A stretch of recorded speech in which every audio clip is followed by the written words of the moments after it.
Hi everyone, I am Carmen.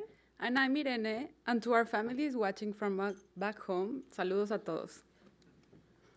We're gonna talk about language today and how Frank Sinatra, the Beatles, and Stevie Wonder became the best English teachers. Did you know that in New York City there are more than 2 million immigrants who are not fluent in English? They come from all over the world in search for a better life, but without the language, their opportunities are drastically reduced. This is Corona, Queens, a neighborhood with one of the biggest concentrations of immigrants, where we interviewed people to learn about how they feel about learning English. Besides finding the best tortilleria in New York, through interviewing people, we found that many who don't speak English actually want to learn. Lydia is one of them. She lives in Corona with her family and she's taking English classes, but she still feels shy to speak. Her biggest problem is that she speaks her native language at home and in her community, therefore she doesn't practice often. But when someone speaks to her in English, she gets intimidated and overwhelmed because she's not able to respond. So what does it take for Lydia to learn English? To understand the learning process, we visited the Queens Public Library at Corona and the Brooklyn Public Library, where free English classes are offered.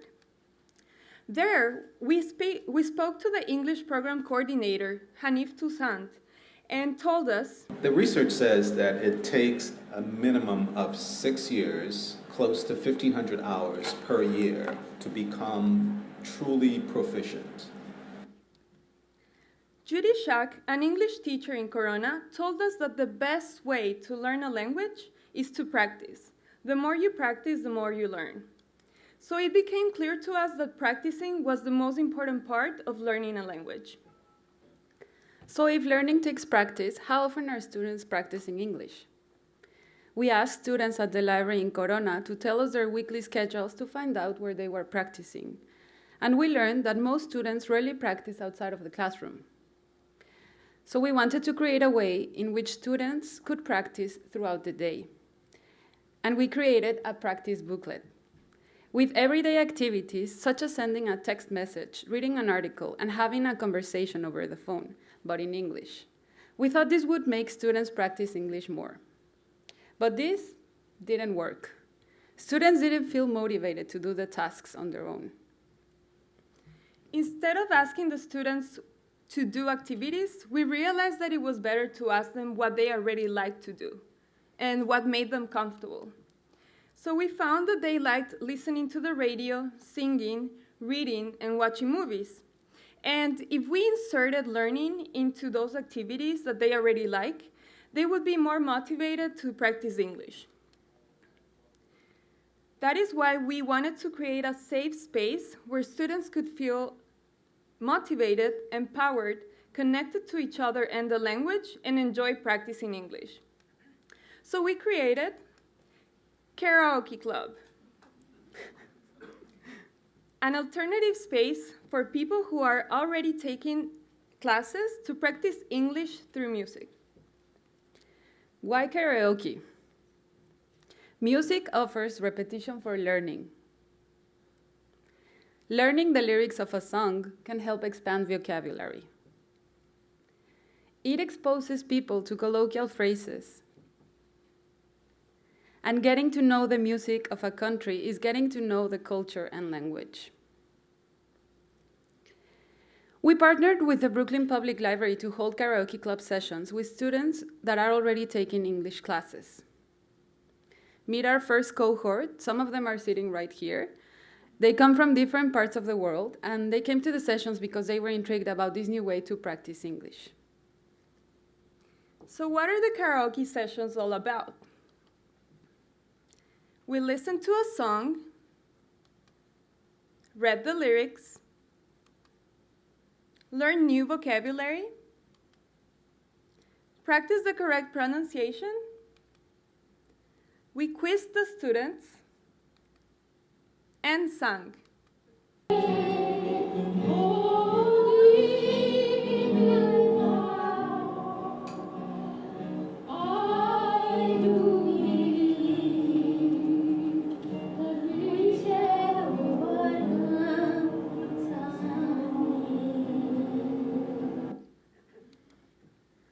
We also gave the students lyrics and links to songs so that they can practice at home or while riding the subway or in the shower.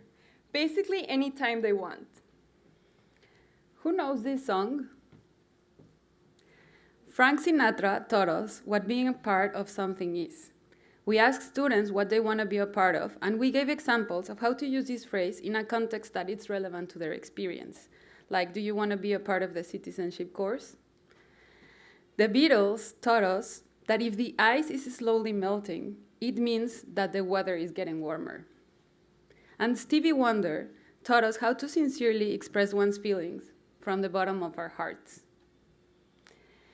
The students presented in front of an audience at the Dweck Auditorium at the Brooklyn Public Library.